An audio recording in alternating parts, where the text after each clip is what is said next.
글로벌 외신센터입니다. 말씀 주신 내용들과 포함해서 시장의 중요한 이슈들 외신을 통해 체크해 보겠습니다. 김민아 캐스터와 함께합니다. 어서 오세요. 안녕하세요.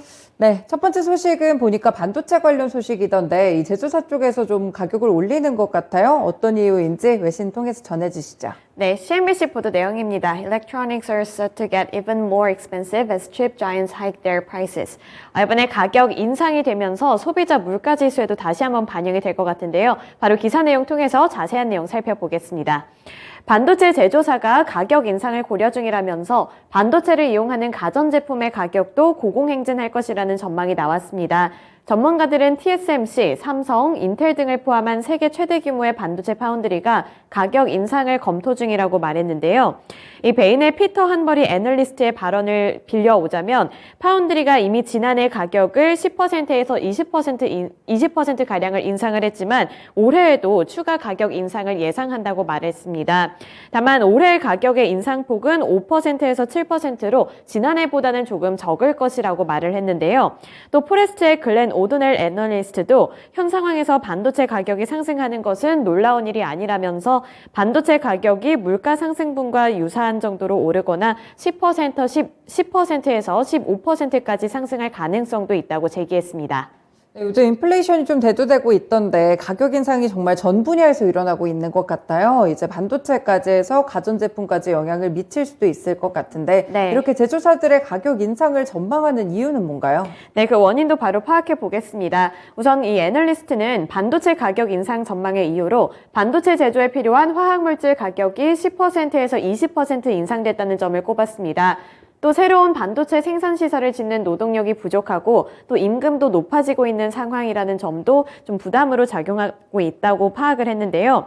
이 반도체 부족이 이어지게 되면서 소비자들은 공급을 확보하고자 한다며 이 과정에서 반도체 제조사는 프리미엄을 요구할 수 있는 상황이라고 분석했습니다.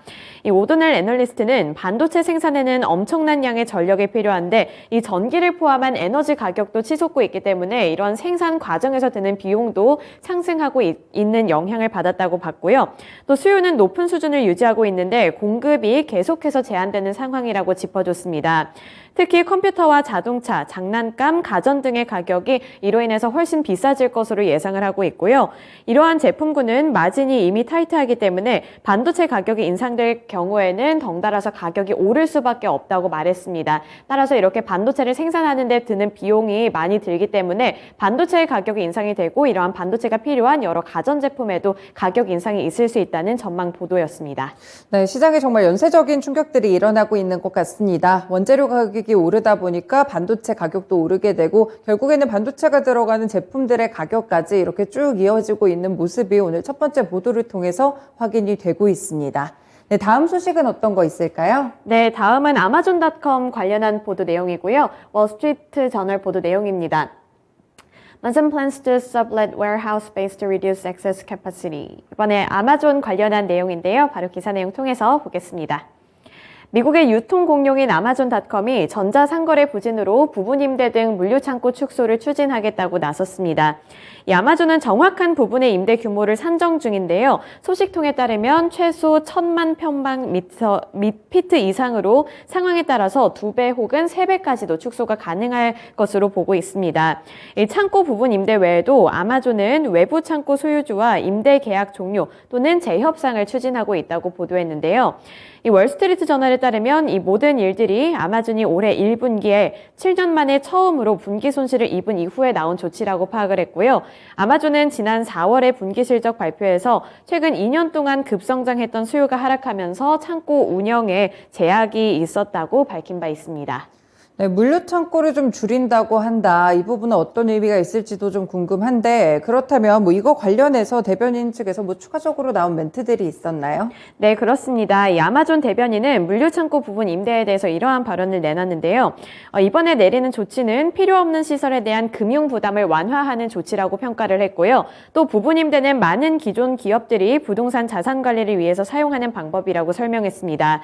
이 아마존이 물류 창고 투자를 되돌리는 것은 드문 일이지만 있지만 이 1000만 평방피트는 데이터 센터를 포함해서 작년 12월 기준 아마존이 보유하고 있거나 임대한 전체 공간의 2%에 불과하다고 했는데요. 따라서 이렇게 관계자의 말을 인용을 하자면 이번에 내린 조치가 그렇게 리스크라고 보기보다는 조금 괜찮은 조치라고 볼 수가 있겠습니다.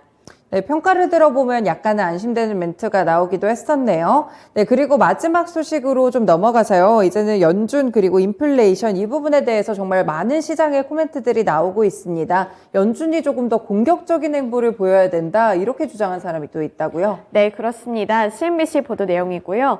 Bill Ackman says a more aggressive Fed or market collapse are the only ways to stop this inflation. 이번에 빌 에크먼 쪽에서 다시 한번 연준의 스텝에 대한 발언이 나왔습니다. 기사 내용 체크해 보겠습니다. 미국 월가의 대표적인 행동주의 투자자이자 억만장자인 빌 에크먼이 치솟는 인플레이션을 억제하려면 연준이 더 공격적으로 나오거나 아니면 시장이 완전히 무너져야 할 것이라고 주장했습니다. 다소 극단적인 발언을 이렇게 내놨는데요. 현지 시간 24일을 기준으로 CNBC에 따르면 이 빌 에크먼은 연준이 공격적으로 금리를 인상하거나 주식시장이 폭락을 해서 경제 붕괴와 수요 파괴를 촉발하지 않는다면 인플레이션이 크게 떨어질 가능성은 거의 없다고 말했습니다. 에크먼은 전례 없는 수준의 채용 공고, 3.6%의 실업률과 에너지, 식량, 주택, 농산물과 노동 등에 나타나는 이 장기 수급 불균형과 임금 상승세 등을 고려를 했을 때 인플레이션을 억제하기 위해서는 연준의 공격적인 대응이 필요하다면서 조금 더 빅스텝을 단행해야 한다고 주장한 건데요. 빌 에크먼은 올해 시장이 하락하고 있는 데는 연준이 인플레이션을 멈출 수 있다고 말한 것에 투자자들의 신뢰성이 없다고 파악을 했습니다. 그러면서 이 연준이 인플레이션에 대해서 선을 긋고 할 수 있는 무엇이든지 할 것이라고 말을 해야만 이러한 상황이 끝날 것이라면서 연준의 빅스텝에 계속해서 무게를 실어주는 모습을 보여줬습니다. 네, 하반기쯤에는 약간 좀 기준금리 인상을 덜 하지 않을까, 약간의 물가 상황을 지켜봐야 되지 않을까 이런 평가들도 나오던데 빌 에크먼은 굉장히 강하게 주장을 했습니다. 인플레이션을 조금 더 잡으려면 더 공격적인 태도가 필요하다는 모습인데요. 그렇다면 또 미국 정부가 러시아의 국채 상황을 좀 차단했다는 그런 소식도 있더라고요. 어떤 부분이 영향을 미치는 거죠? 네, 그 부분도 보겠습니다. 이번에 러시아와 미국 간의 이런 사이에 있어서 다시 한번 업데이트 소식이 있었는데요. 이러한 소식 때문에 또 시장에도 타격이 갈 수도 있다는 분석도 나왔습니다. 우선 기사 살펴보시면 미국 정부가 러시아의 국채 상환 길목을 결국 차단했다고 합니다. 러시아가 디폴트에 처할 가능성이 더 커진 건데요. 미국 재무부는 현지 시간 24일 러시아가 국채 원리금과 이자를 미국 채권자들에게 상환할 수 있게 해 유예 조치를 연장하지 않기로 했다고 밝혔습니다. 이 기존 유예 조치는 25일에 끝날 예정이었던 만큼 이번에는 이제 이날 0시를 기해서 종료되게 되는데요. 미국은 러시아가 우크라이나를 침공한 이후에 러시아의 재무부와 중앙은행 및 주요 은행 그리고 국부펀드와의 거래를 전면 금지해 온 바 있습니다. 하지만 미국 채권자가 러시아로부터 국채 원리금이나 주식 배당금을 받을 수 있도록 이달 25일까지는 거래를 할 수 있도록 유예 기간을 둔 바 있는데요. 하지만 이번에 이 유예 기간이 더 연장되지 않고 이제는 정말로 종료가 되는 겁니다. 로이터 통신은 미국이 러시아에 대한 압박을 강화함에 따라서 러시아를 디폴트 직전까지 몰아세울 수 있다고 말을 했고요. 미국이 유예 기간을 연장하지 않게 되면서 미국의 은행이나 투자자들은 러시아로부터 이자나 원금을 상환받지 못하게 됩니다. 이 러시아는 당장 오는 27일까지 1억 달러, 약 1,265억 원 규모의 이자를 상환해야 하는 것으로 알려져 있습니다. 네, 이렇게 지정학적 리스크까지 좀 함께 체크를 해봤습니다. 시장 전반적으로 인플레이션과 관련된 뉴스들 상당히 많고요. 또 연준이 앞으로 어떤 금리 인상 조치를 단행해야 될지 이거에 관련된 코멘트들도 계속 나오고 있습니다. 네, 세 가지 소식 알아봤습니다. 김민아 캐스터와 함께했습니다. 고맙습니다. 지금까지 글로벌 외신센터였습니다.